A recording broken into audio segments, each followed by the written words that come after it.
you'll be doing whatever in your house. Me working from home, doing dishes, whatever, and then you hear them. Yeah, I got to stop. Yeah, you got to grab your binoculars and run outside. Stay outside. I know. You are listening to Urban Wildlife Podcast. Welcome back to another episode of the Urban Wildlife Podcast. This is one of your co-hosts, Billy Brown. I am bringing you this episode a couple conversations from this summer that have taken forever to edit and put out as an episode. As we all know, 2020 has been an unusual year. We all know the bad reasons that the whole world has been experiencing. There's some good reasons too. First of all, of course, Tony and Angie expanded their family with Azalea. And of course, new parents, that takes up a whole lot of your time and energy and focus. And then on my end, I've been working on a book that I finally turned in at the end of October to the publisher. Yes, that involves urban wildlife, and you'll hear more about it in future episodes. Anyhow, all that is an explanation of why it took so long to get this episode together.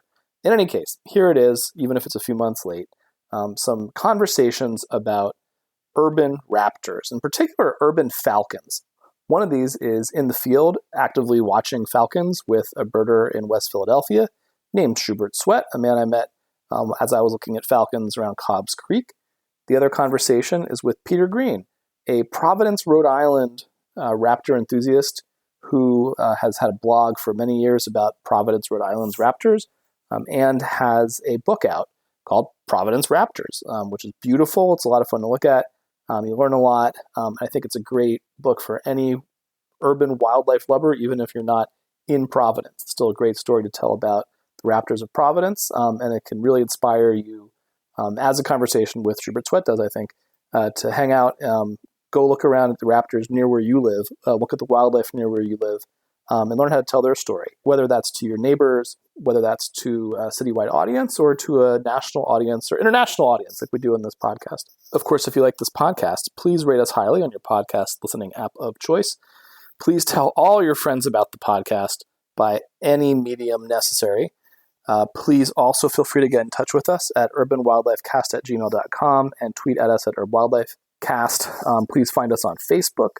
And of course, please check out all of our wonderful Wildlife Observer Network podcasts. This is now part of a family of podcasts, and you can check all those out on the Wildlife Observer Network. So without much further ado, here we're going to start off with my conversation, hanging out with Schubert and watching the birds. Then we'll shift to a more like an interview format with peregrine. Thanks. My name is Schubert Sweat. I'm here watching the birds with my good buddy Bill. Well, this relates to your story you were telling me about. You were saying the peregrine plucking the was it a pigeon up there? Yeah, the pigeon. That's about 3 weeks ago. We lost sitting there just like this. Yeah. Just like this. And I was just talking about him, and all of a sudden he came. He must have caught the pigeon like right there. Yeah. And so we're looking at a tree above our shoulders. Yeah. Yeah. So all of a sudden I seen him. We was on here like this, and he flew up there. He was struggling. But I was like, yo, look, and everybody was trying to get the camera out.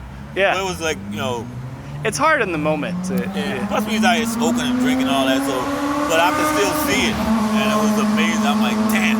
And everybody got to see it. I said, see, y'all think I got to see it? I said, I'm glad y'all got to see it. Yeah. Because I see it a lot on my job. But, to get to see it like this and be talking about it, then it happens.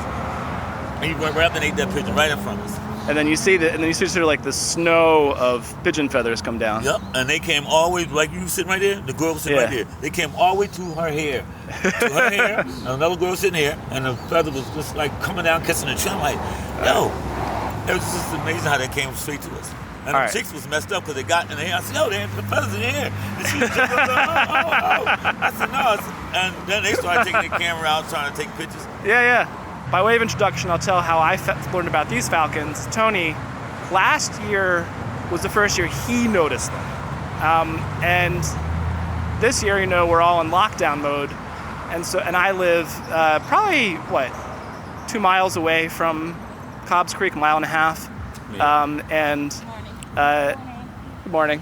And so I was looking for things to do, I still do. We'd take my daughter out, who's 16 months. I'll put her in the bike trailer. We'll go for a ride. And Tony's like, hey, check out the falcons that are in the St. Cyprian Church. And so I've been doing that.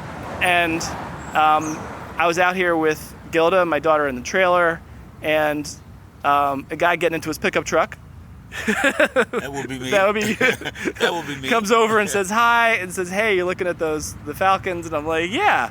And I sort of switched into like, I'm used to giving nature walks and like, and writing articles about nature, and I sort of switched into like telling facts about Falcons. Yeah. And Schubert's like giving facts about the Falcons too, and I'm like, wait a second, I gotta listen to this guy. And we're also, just to describe where we're sitting, Cobbs Creek Parkway is sort of on the western edge of West Philly. It has a multi-use path along it. There's, I don't know, what is this, about 30 yards of landscaped grass and trees and picnic benches and stuff. Yeah. And then it goes down into the creek corridor, the creek ravine. And the environmental center we're talking about is down in the ravine. But we're sitting in folding lawn chairs. Enjoying the morning. Enjoying the morning with binoculars a few feet off the multi-use path. So that's why we keep saying hi to people. And that's why we hear the traffic noise. And in the background, I'm just thinking other birds. We're hearing plenty of starlings. There's robins around. There were some mourning doves behind us. Well, I was sitting down, and Schubert was pointing them out because you were saying that it looked like the falcon was looking at you, but no, it was looking over your shoulder at two mourning doves who were scraping around in the dirt under a tree over there. And this is a nice spot. I mean, it's like you see your sort of landscaped park birds. There's goldfinches. There's red-eyed vireos that you can hear on the edge of the woods here. I've been watching some kingbirds up in some trees recently around here. The falcon we've been looking at just ducked in a little bit. And that's where his nest is at, right behind the couch. And I was surprised that nobody came up here until you came up here to see these birds. And now, since you've been up here, another couple been coming up here with their tripod. You were telling me a little anecdote, and it was something that I was like, no, I want to record that.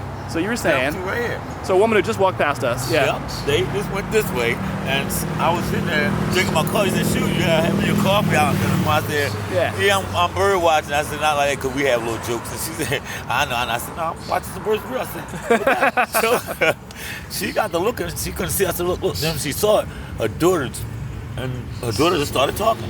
Yeah. And she said, well, I'm just getting into birds myself. Then she started naming some birds. Yeah. And then so she said she just bought some birds. She pulled a camera out and she saw it, so she started taking pictures.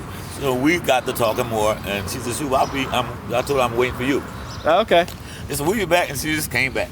Now she's going to the house and talk some more about them birds. Her daughter said, her mom said, she just got into birds, shoot, what a coincidence. And we just got to talking some more about them. Yeah. And she went way back to driving the trolley.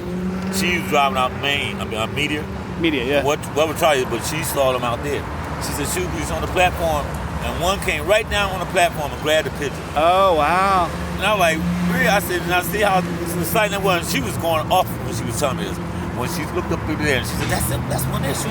I said, she was driving the trolley on the platform on a ship. Yeah. And she said the pigeon was on the platform, and one just came out of nowhere and grabbed the pigeon. That's so exciting. And she said, everybody was like, whoa. But it's too late. Once they come down and get their meal. There's no... Like you say, everybody got to eat.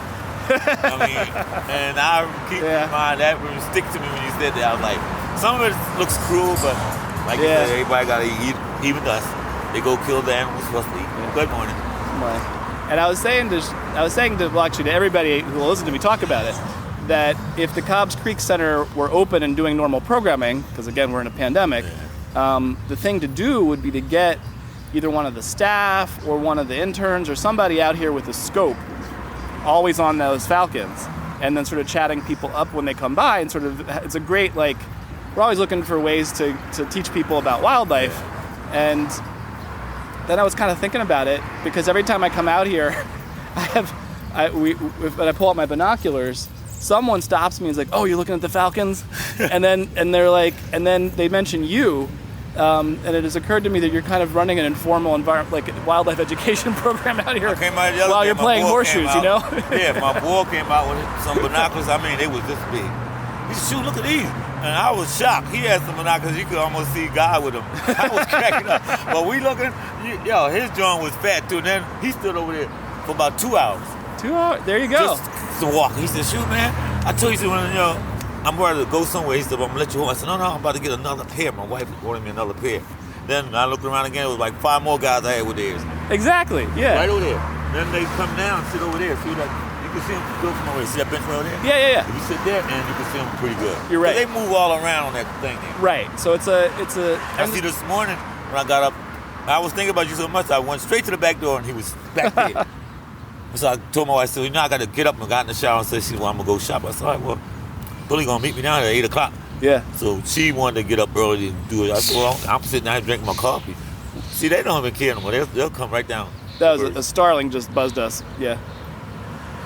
But no, they was over there. And everybody was over there with them. Okay, that guy right there. Watch it. Look how he died. That is, I think that's a kingbird.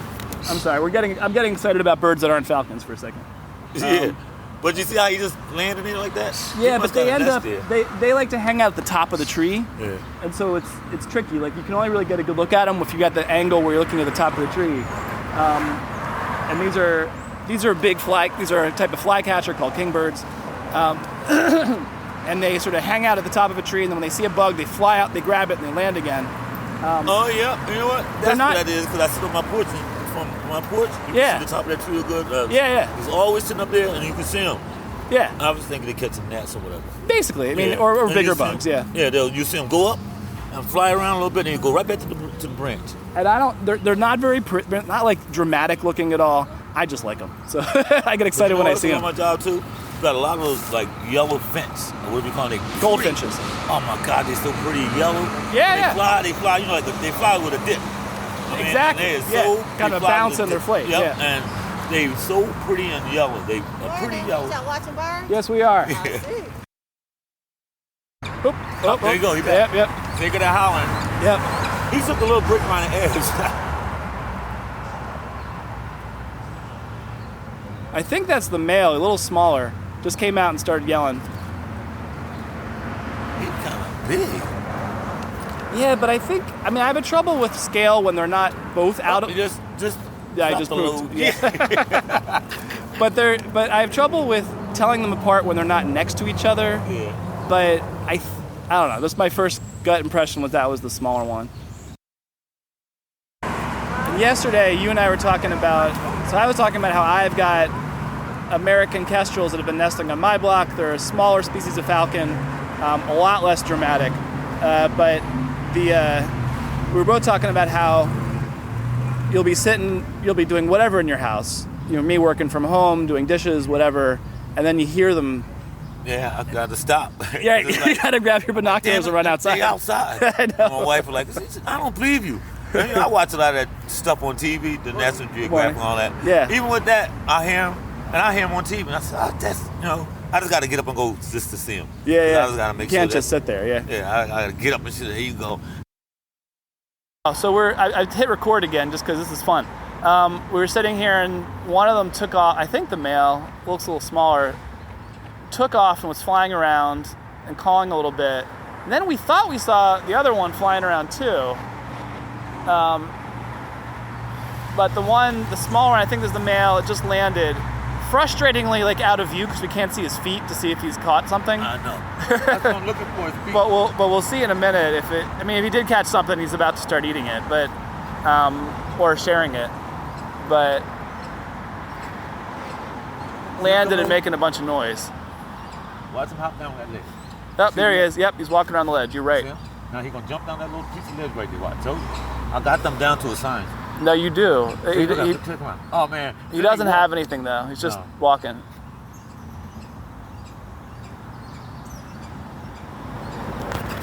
Oh, that noise drives me crazy. There you go. Oh, wait, there's the other one. Yep. I told you. I'm glad you're here now, man. No, this is fun. Yeah, so the female just swooped up and landed also.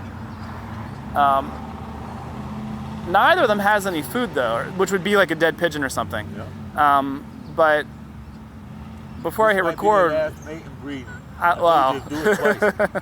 I was saying that I was wondering if they were just taking a territorial like patrol around the neighborhood.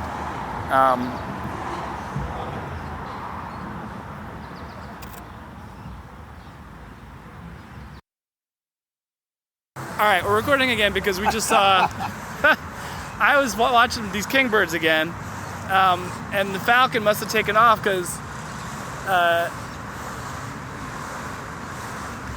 we saw the falcon coming around from the trees, but the kingbird was what we saw was the kingbird land in a tree, and the kingbird takes off like it was on a mission, and then the falcon came into view with the kingbird dive bombing it. Yeah, So it's crazy.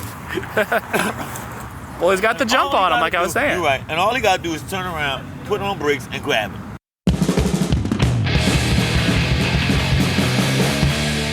I'm Peter Green. I can say I'm an author, I suppose, but normally I'm a graphic designer, and my hobby is wildlife photography, which has now led to a book. So, graphic designer / photographer. Nice. And occasional author. And I like to be involved with other aspects of the wildlife that I photograph. So I help out at the wildlife clinic, and I'm on the board of directors and stuff like that. So at the Audubon Society, I help there and work there as well. So it all overlaps with my design work now. So that's it. That's what I do. All right, that's good. The book is beautiful.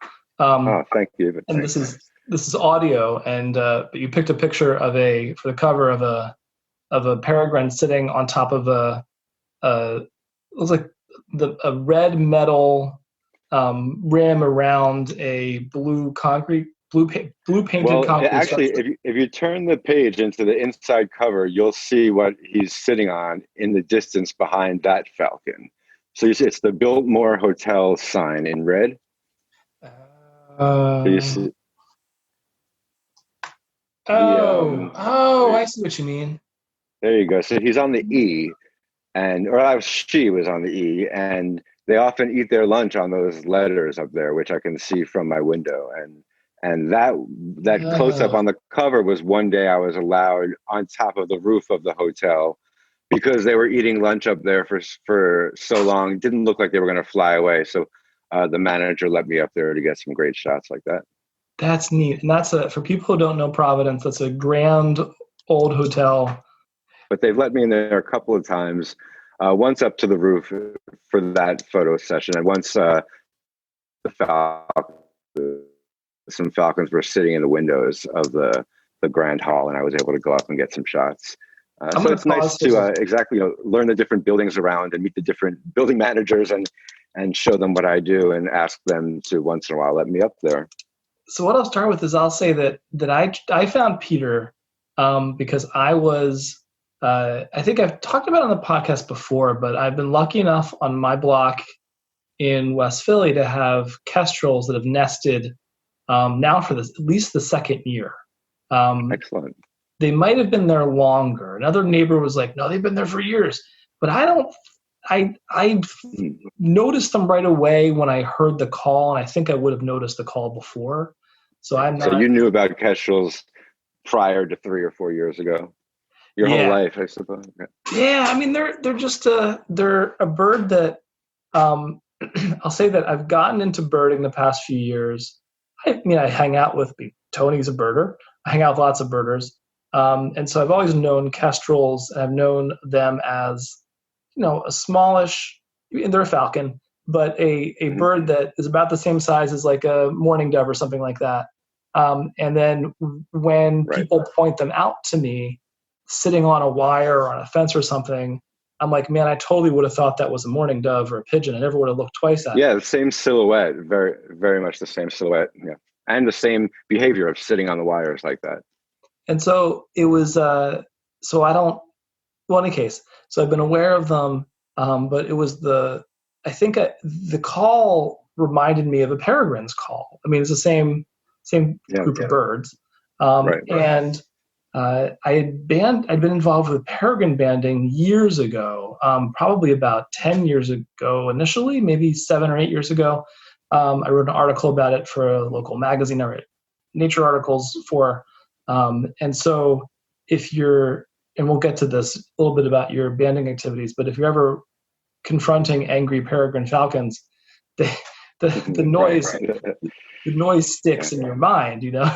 Yeah, I know exactly. That's exactly that noise. When you hear it, you're like, oh, there. Even when now you hear them fighting up in the distance, sometimes walking downtown, I'm like, oh, they're up there somewhere. Something's going on.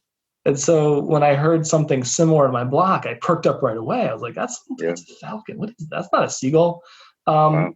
And in any case, I had become, whenever they nest around, which is 2 years in a row, it's hard not to get a little obsessed about it. So what are they nesting in?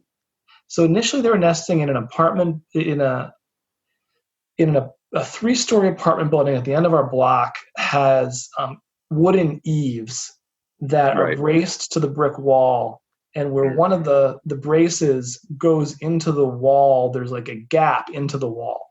So it must enter into a cavity. And so that was the first place they nested.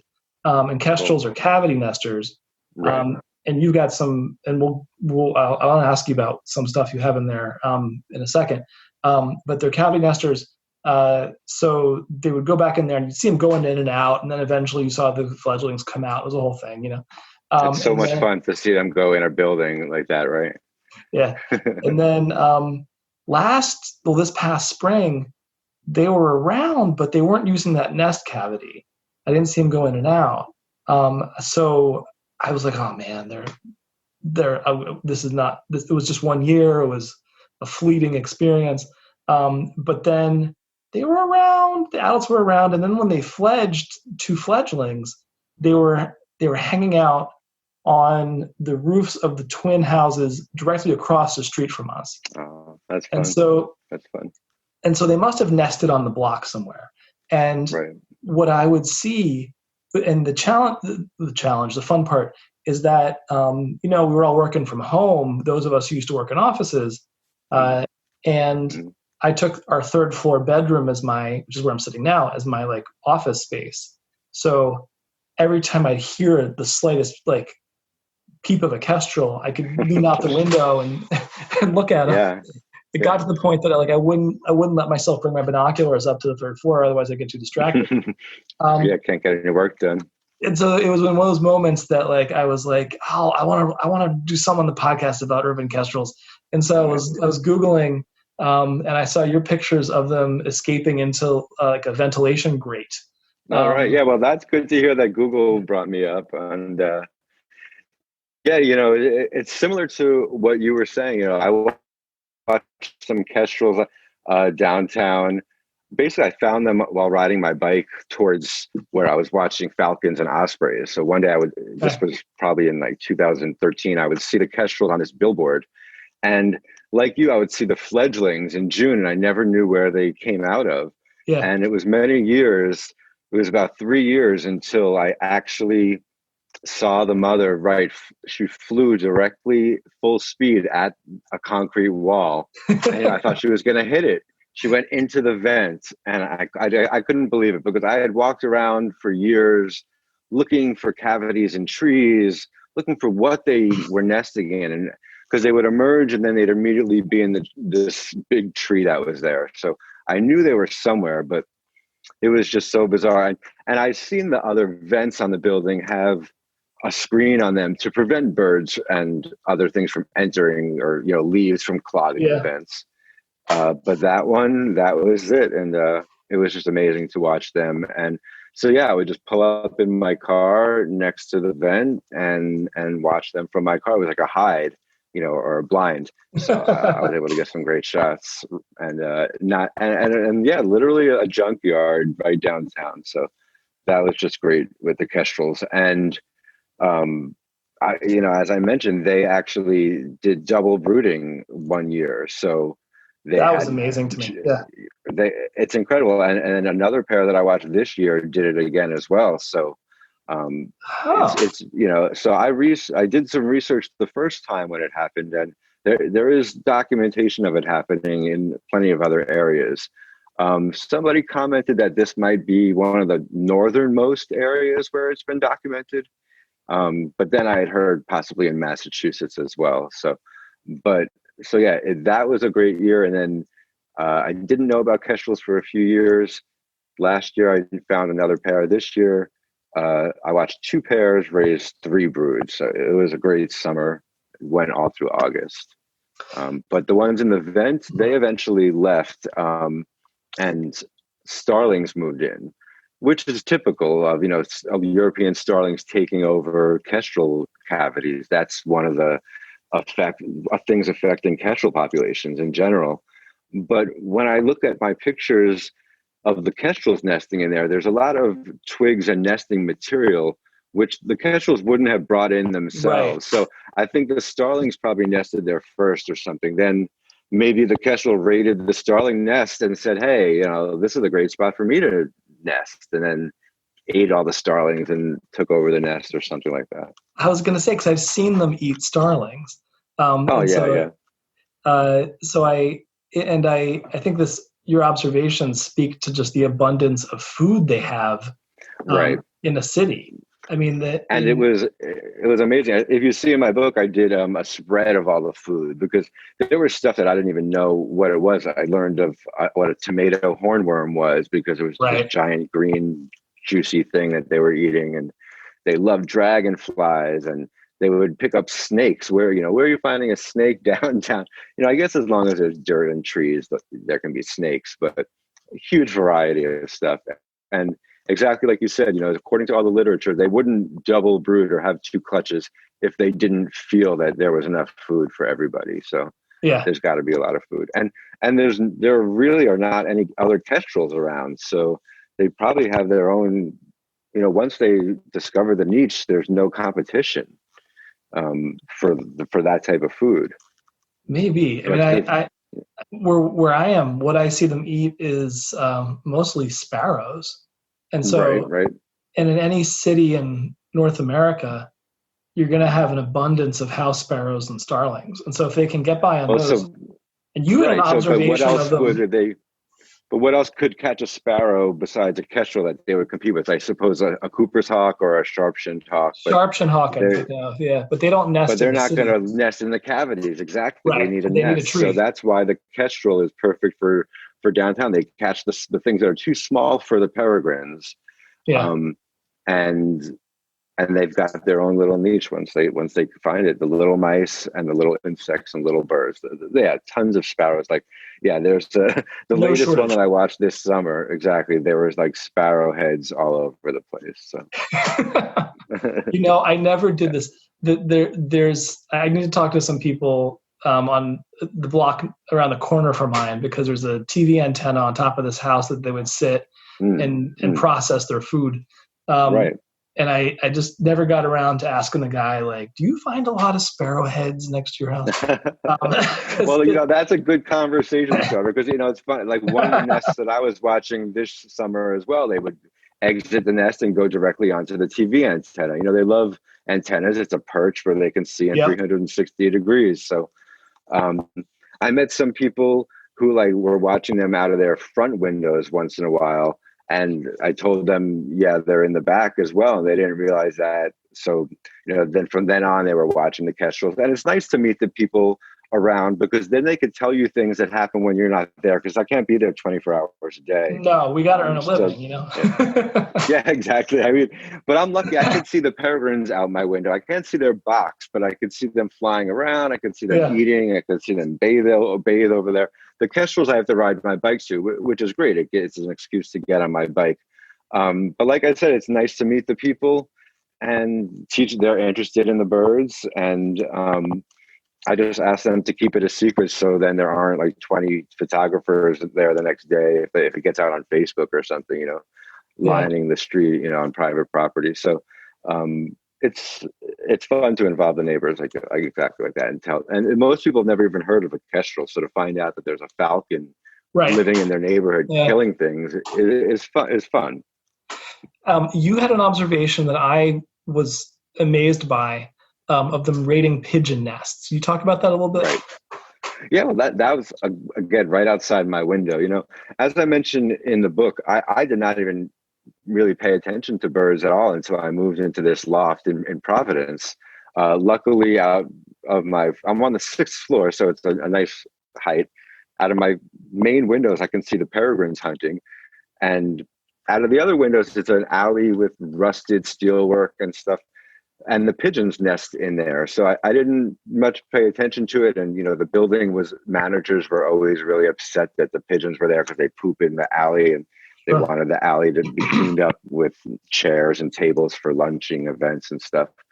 So eventually I started to pay attention to that. The pigeons were there. And a few times hawks would show up and try to get into these pigeon nests, but they're not in the book, so I'll have to share you some of these pictures where the hawk doesn't even know what to do with its wings because it's trying to get into the nest, but it can't fit. So the steelwork just happens to be a perfect bread box size every maybe 20 feet down the line of the alley, and they're all filled with pigeons.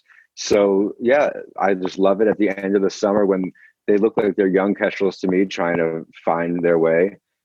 They show up. It's usually in August. Unfortunately, I didn't get any this August, but most of my kestrel pictures from home out of my own window are from August. And yeah, they go inside the nests and try to pull out the pigeons, little babies. I've seen them exit with the baby. Yeah, exactly. And it's interesting watching the pigeons too because of that whole urban legend thing. How come you don't see baby pigeons? Where are all the baby pigeons? They're in their nest. Say well, then people imagine pigeons, babies are like ducklings, like they're little baby-sized pigeons following the mom. Yeah. But by the time they exit the nest, they look like the adults. They're just, I say, skinnier and cleaner. So it's hard to tell that they're the babies. But so yeah, I can see them exit and then sit on top or get ready to fledge by sitting on the ledge of the box, when they're learning to fly, and they almost look like the adults. So yeah, and then when they're and that them flapping attracts the hawks, the peregrines, the kestrels, and they'll come. I was going to say it's for the best that people don't see baby pigeons because they're some of the ugliest creatures there are. Right, without the feathers, their beak looks and nose looks kind of awkward. Yeah. So you were mentioning this. So what got you started? You had in the book you talked about an encounter with a red-tailed hawk. Well, right before that in-person one, I would see out my window. Well, the first encounter was like I say in the book. There was a group of pigeons flying around out my window as if something had spooked them, and one of those pigeons flew up to the very top of the. They call it the Superman building down here as a nickname because it's that old Art Deco style. So it flew up to the top of the building, and I said, "Why did all the pigeons fly back to the ground and one flew up to the building?" So I pulled out some binoculars I happened to have, which I hardly ever used, but I was like, "Oh, I think I have some binoculars." So it shows that I didn't think about birds at all. Yeah. And I saw it wasn't a pigeon. It was something that was eating a pigeon. So there was literally blood dripping down the building. So it was really crazy. And there were feathers dripping down. So it was a really wild, literally wild moment. A little more bloodier than the typical now that I've seen a million times them eating. That happened to be a really bloody one with it dripping down the building. And I didn't even know it was a peregrine falcon. I wasn't, didn't know about birds. So I looked it up, and I thought it was amazing that they were here outside my window. I asked my sister for a hand-me-down camera because I remember at that time, it was a little over 10 years ago. Cameras were about getting them as small as possible into your pocket. So I was happy to have my little Nikon my little cool pics, and I was like, wow, I can have a great camera in my pocket. And then the idea of one with a big lens, like you were saying, carrying around a big lens was not appealing to me. But then when a peregrine falcon lives outside your window, that's the time to get a zoom lens and a DSLR and to take it seriously. I mean, some people, I say some people go on vacation to see a peregrine. I'm so lucky that I can see it every day. So I love it, and I'm very fortunate. And so I got a camera. I always kept it with me because I didn't know about peregrine behavior much at that time either. So I thought, oh, maybe I'll see the peregrines down on the ground, hunting one day. So exactly like you said, I had a great encounter with a red-tailed hawk where I was walking home. It started to snow, so there was nobody around. And right there in the falling snow was a gigantic hawk just eating a pigeon right there on the ground. And, I was so close because I didn't even see it before I realized how close I was to it. I was so close, I was like stepping back because it was so scary.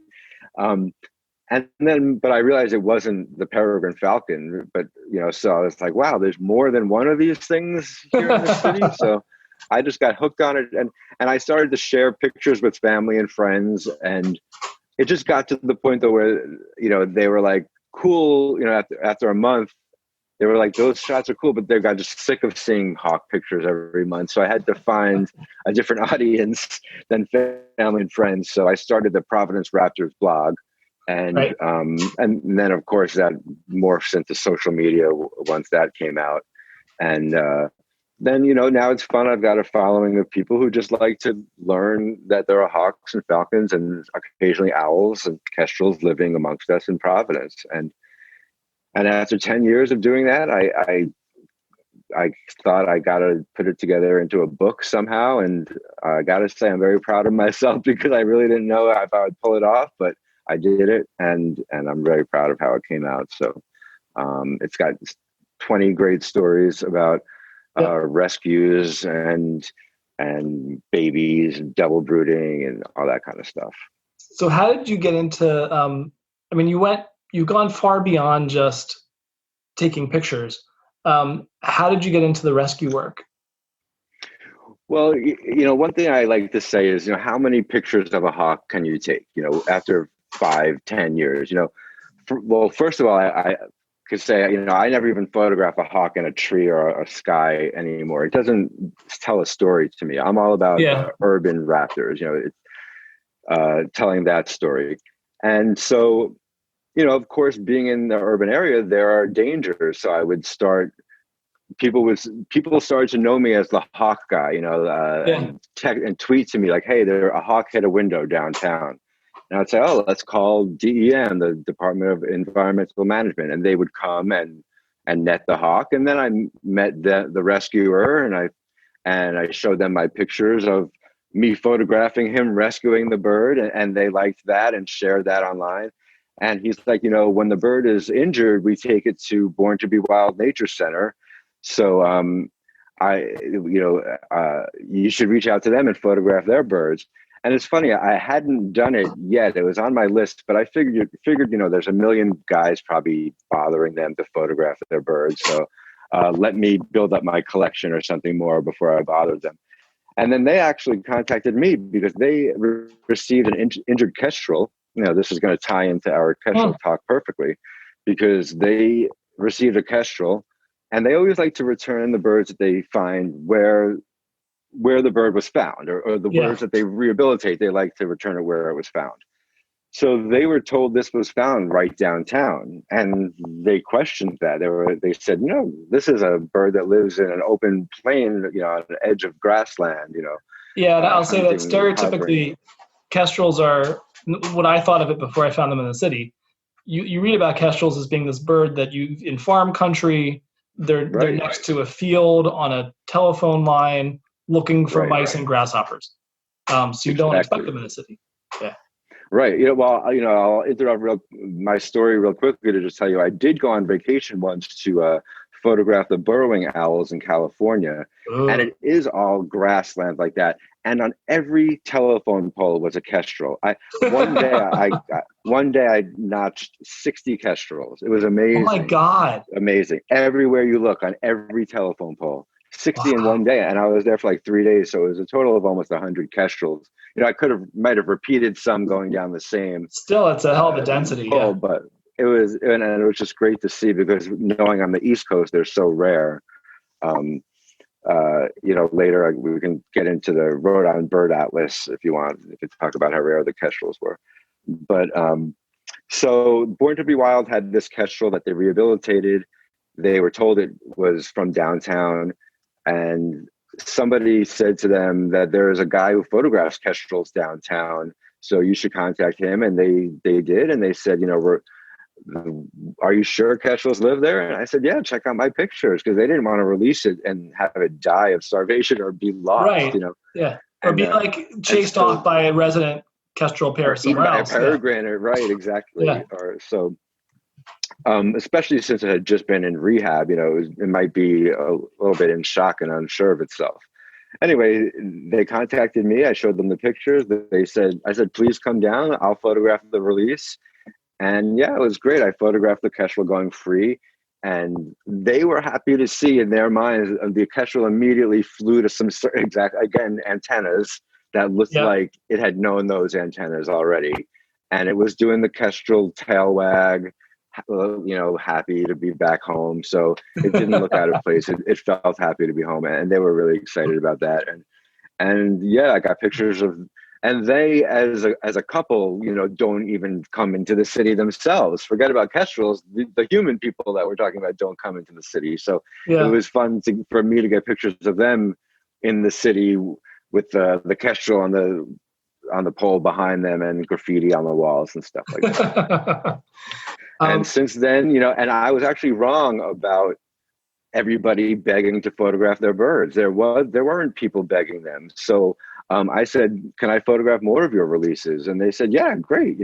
And social media was kind of new, and I'm a graphic designer. So I did their website for them. So their website is hawkri.org. So I helped them step up their rehab game, or I helped them their presence in Rhode Island. So they had a nice new website. They got online. Now they got pictures of their releases. And yeah, it's great for them to be able to post a picture of the hawk with its wings spread going free and ask for donations that way versus just typing out, we set a hawk free, because it's all run on their own money, so yeah. I love to help them out and donate to them and ask people to donate to them as well. Good. And say it one more time so people do want to donate. What is it called again?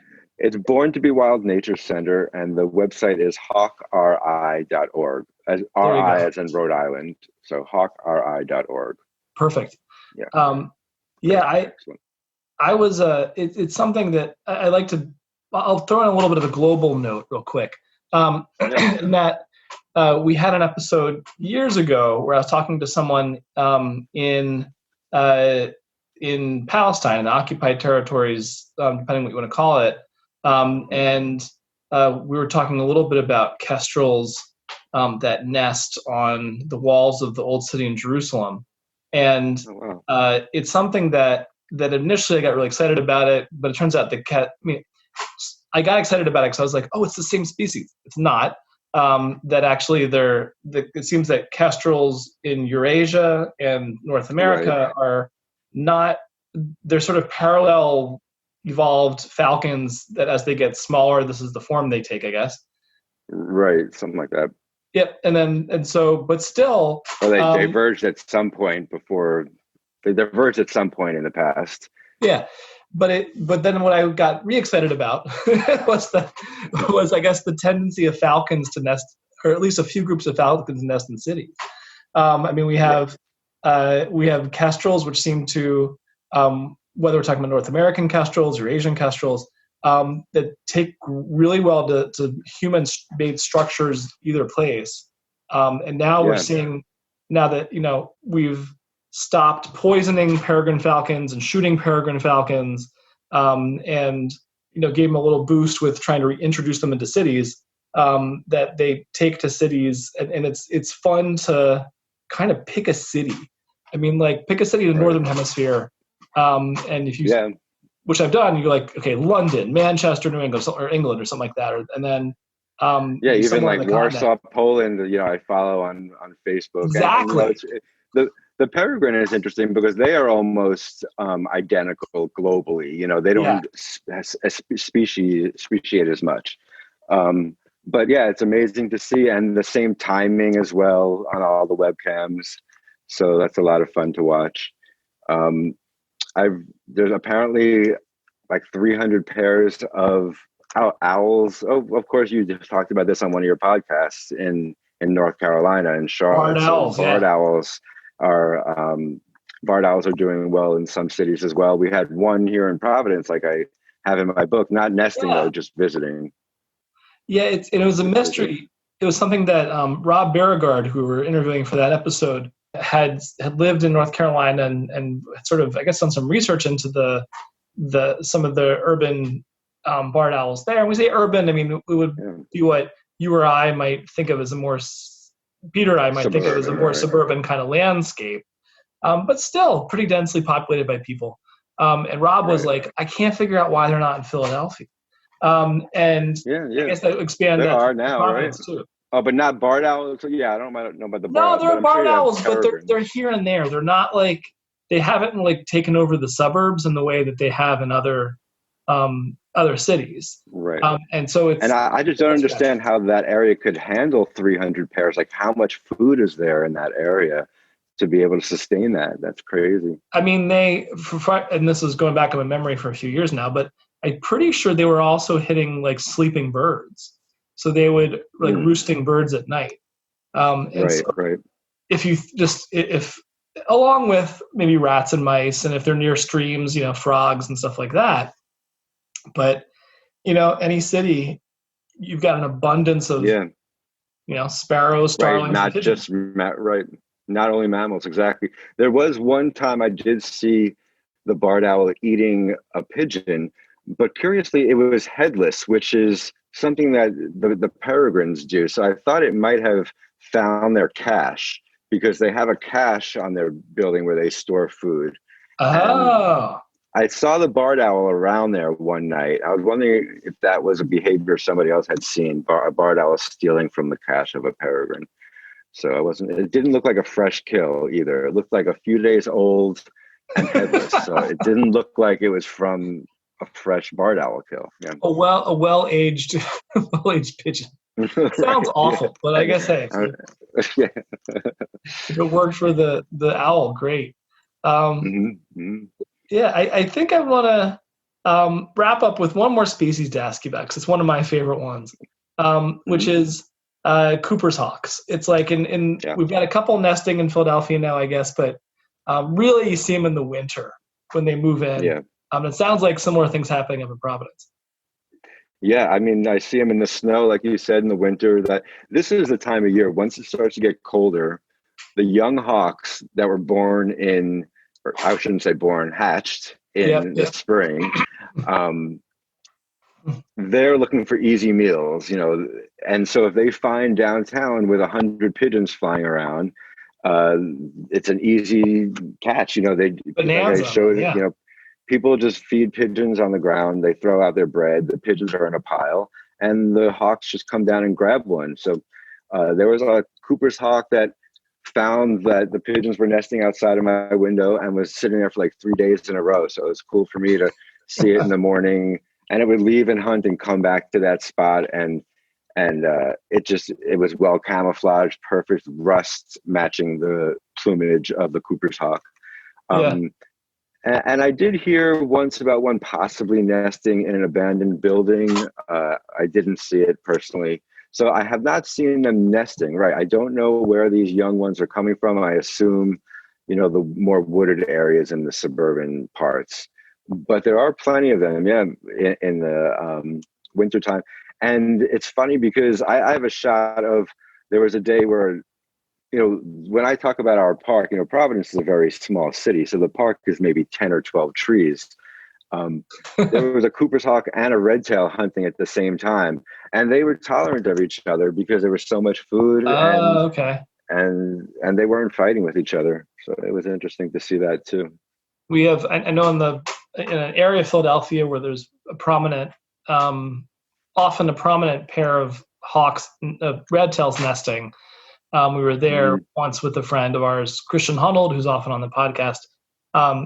He was pointing out a young Cooper's hawk that had still had like some scabs healing on its leg from where the red tails went after it. So, right. They don't always I saw some of his photography as well. I checked out a link from your previous podcast. I saw he had a lot of nice urban shots as well.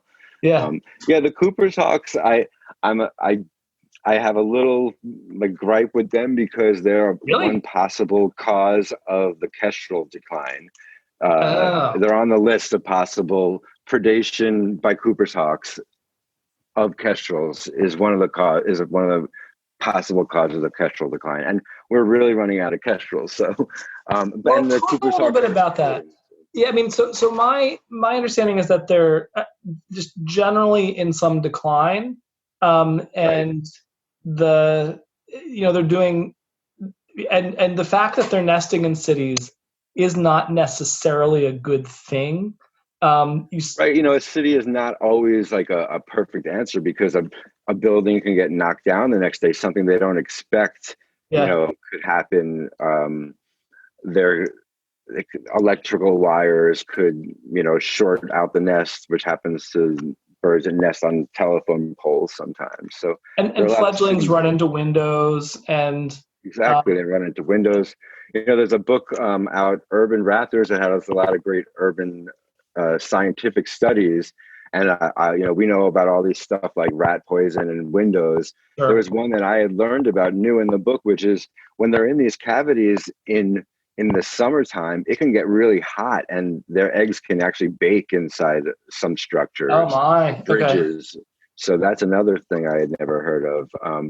But so, as far as the causes of kestrel decline, a book like that is more full of studies, which I would love my photography and my observations to be a part of, some sort of study that, I do contribute to the American Kestrel Partnership citizen science, where you can document certain nests that you watch. But unfortunately, the nests that I watch, I can't open them up and see what day the eggs have hatched and document the stages of you sort of have to guess from the parental behavior. Right, because usually people install a nest box with a side door in their grassland property, and they can just climb a ladder, open it up, and I'm in a city watching it in an apartment building that I don't live in, so I can't even.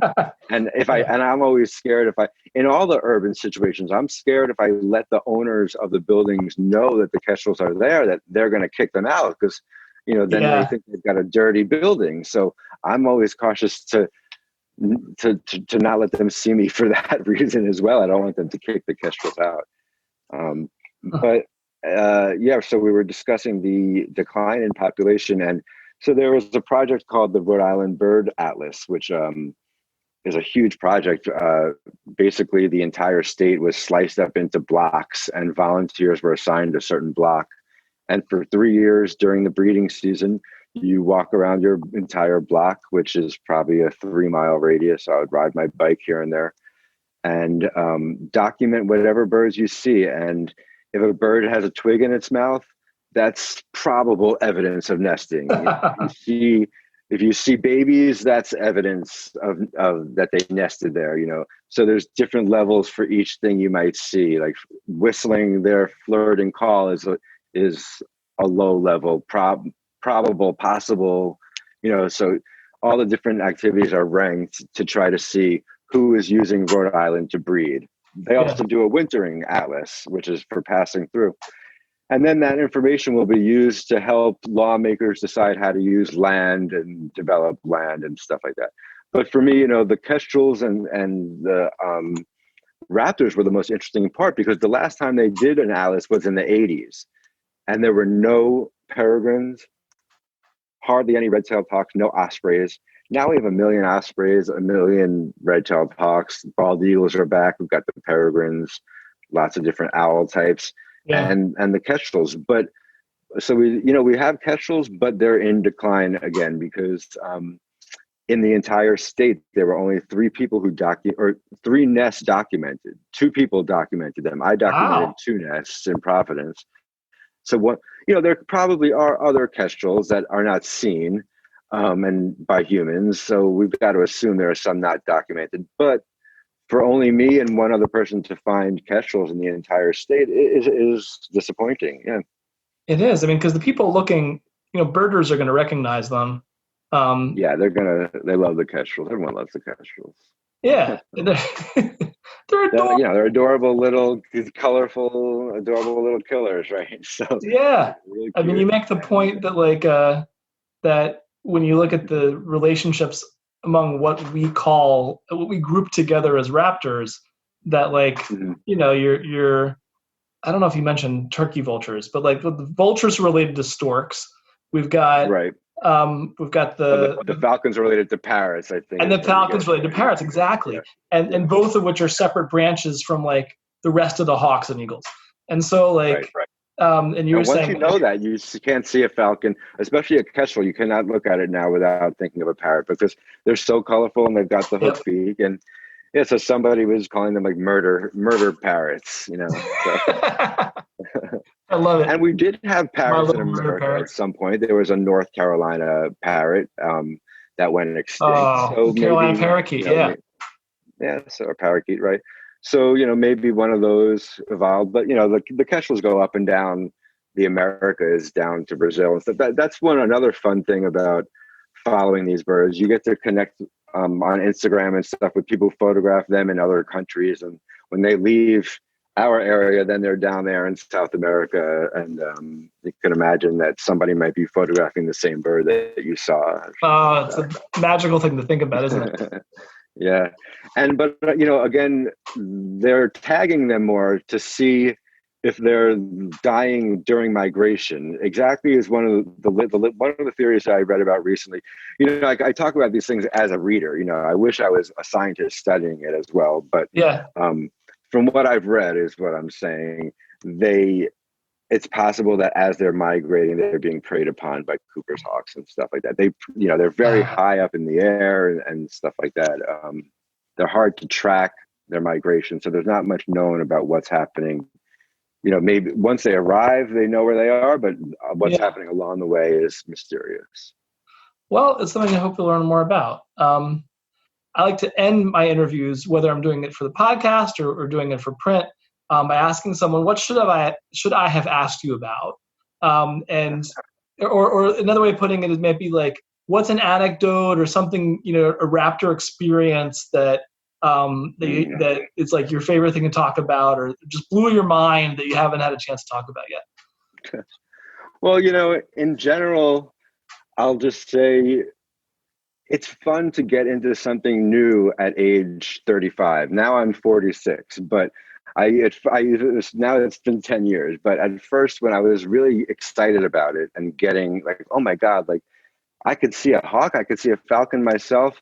I would say it's very fun at 35 to find something new that is going to get me up in the morning and drive, to another location to try to see a snowy owl on a beach or something, and then to achieve that, to drive 3 hours just to find a 1 foot animal in the grass. It was fun. And so I always say to people, you never know what's going to happen in your life if you're bored, and just be open to new things like that. So that's a general anecdote. I think it's great with that one. And I'll jump on the end of it, and I'll say that, I think in a way it was random in a sense that we ended up talking about Providence, the city of Providence's raptors. In the sense that Providence is lucky enough to have a guy like you who's taking pictures of them and publicizing it. Cities all over the country, all over the world, have urban raptors also, and have urban kestrels, whether we're talking about the Eurasian species or the North American species.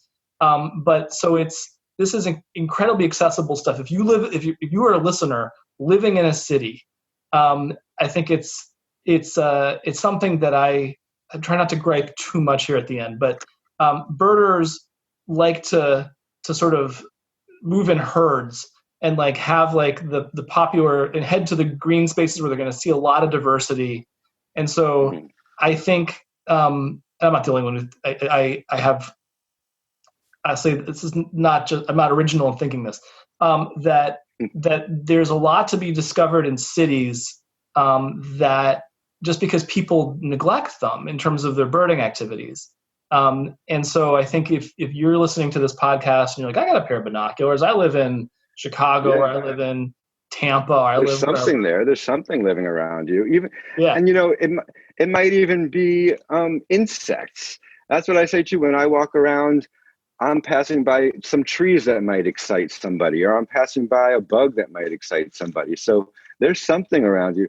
Yeah, and I'm going to continue with that because that is like the anecdote, another anecdote that I do try to say a lot. People ask me, "Oh, you like wildlife? Do you go to Africa to photograph lions?" I say, "Of course not." I'm not going to go over there just to get a picture of a lion. Like, I can't tell the story of that lion if I visit one day.